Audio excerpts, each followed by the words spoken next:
Sorry. No. You just pulled a CM Punk pipe bomb. Oh. Yeah. Yo, you bringing CM Punk? Yeah. What's been going on with that fool?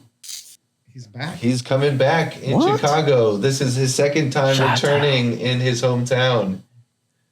And second chance to make a big splash. Do you think he's going to succeed? Frog splash. They have not set him up to succeed. That's the thing. So he basically got ran out of the company that brought him in to save the company. Okay. So AEW is the rival competitor to WWE, total underdog. Like, they do not have the talent. They've been picking up a lot of WWE's cut talent, and letting CM Punk go was like this huge, like, you know, big loss on WWE's hand. And for him to make his comeback in this smaller company was a huge deal. And for it to only last like a year after he went on this great run and he put on some of the best matches their company ever had, some of their executive vice presidents who are also wrestlers, but not nearly as talented as he is, they ran into his locker room, they started a fight with him, and then they ran to Tony Khan, who runs the AEW, and, you know, basically leveraged him to put CM Punk on just permanent suspension. And so he's paying him to sit at home and not sell tickets, basically. But he's coming back. And yeah, so he's finally managed to sweet talk CM Punk to make his return in Chicago. And yeah, it's this big question of, have they buried this guy too much in the time since he's been away?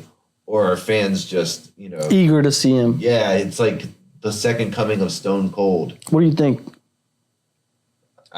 I mean, I don't know enough about the subject, but do you think the fans are ready, or do you think it's too little too late?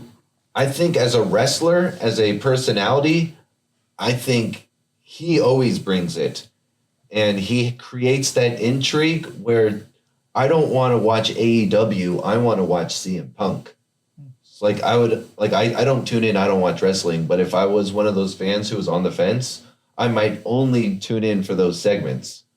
So, yeah, I think no matter what, he's going to do something amazing. And it kind of comes down to the company of, are they going to give him wrestlers that are competent enough at what they do? To really uplift his... Exactly. It takes his two brand. to tango. Yeah.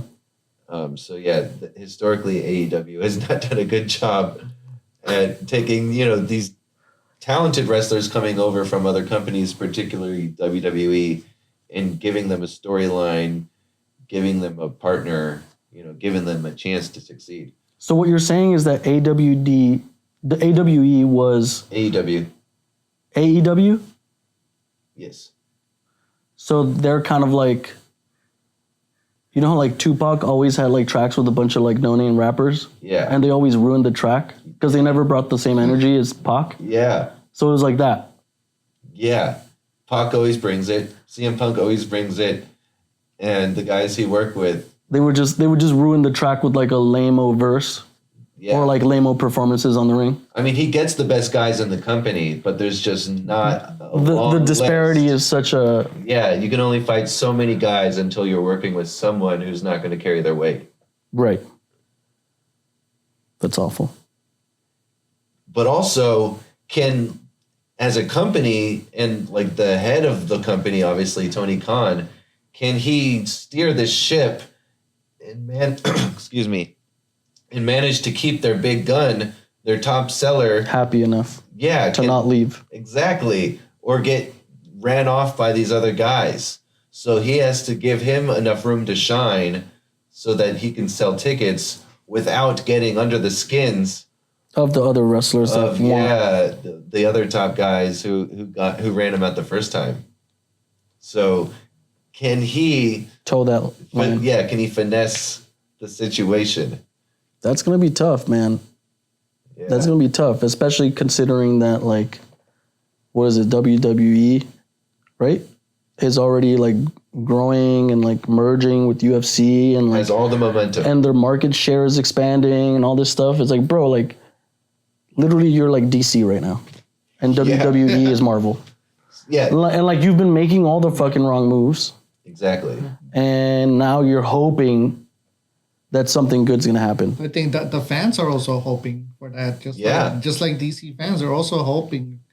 So I think hopefully maybe this is his great comeback, just like DCU. But the problem is if there's been no substantial leadership change, then how much can there really be changing? And that's what a lot of people say. He does so much himself. Yeah. Like the writing, the match booking, the promotion, like in front of the camera, behind the camera, and he doesn't delegate these tasks well enough or at all. Well, everyone, thank you for listening and watching. This has been Raul. PJ. We hope to see you with us again. Come back for more. Just come back. Like, subscribe, do all that.